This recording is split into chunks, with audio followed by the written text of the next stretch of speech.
സത്യത്തിൽ എനിക്ക് ചെറിയൊരു പണി കിട്ടി കേട്ടോ. വേറൊന്നുമല്ല, ഒരു ഓമ ഇന്നലെ മണ്ട വെച്ചങ്ങ് ഒടിഞ്ഞു വീണു. ഇതിനകത്ത് നിറയെ നിൽക്കുന്ന കണ്ടപ്പോൾ ഞാൻ വിചാരിച്ചതേ ഉള്ളായിരുന്നു നിറയെ ഉണ്ടല്ലോ എന്ന്. കുറേ കഴിഞ്ഞപ്പോൾ എല്ലാം കൂടെ ഒടിഞ്ഞ് താഴെ കിടക്കുന്നു. പിന്നെ ഞാൻ പറഞ്ഞുകൊണ്ടൊന്നും അല്ല കേട്ടോ ഒടിഞ്ഞു വീണത്. ഈ ഓമയുടെ വലിപ്പം കണ്ടോ, അതുപോലെ തന്നെ നല്ല വെയിറ്റും ഉണ്ട്.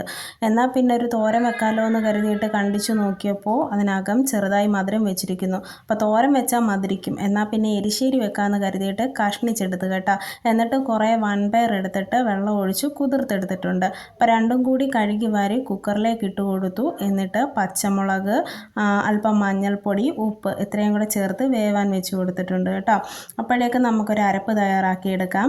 അരപ്പ് തയ്യാറാക്കിയപ്പോഴത്തേനും കഷ്ണങ്ങളെല്ലാം വെന്ത് വന്നു. അതിലേക്ക് അരപ്പും കൂടി ചേർത്ത് കൊടുത്തൊന്ന് ഇളക്കി കൊടുത്ത് തിളയ്ക്കാൻ വെച്ച് കൊടുത്തു കേട്ടോ. അപ്പോൾ നമ്മുടെ കറി റെഡിയായി വരുന്നുണ്ട്. ഇനി ഇതിലേക്ക് നമുക്ക് വറവിട്ട് കൊടുക്കാം. അപ്പോൾ കുറച്ച് ഉഴുന്നും കൂടി ചേർത്തിട്ടാണ് ഞാൻ വറവ് തയ്യാറാക്കിയത്. ഇത് കൂടാതെ കുറച്ച് തേങ്ങ കൂടി വറുത്തിടാം നമുക്ക്. അതിലേക്ക് അല്പം മുളക് പൊടിയും കൂടെ ചേർത്താണ് ഞാൻ വറുത്തെടുത്തത്.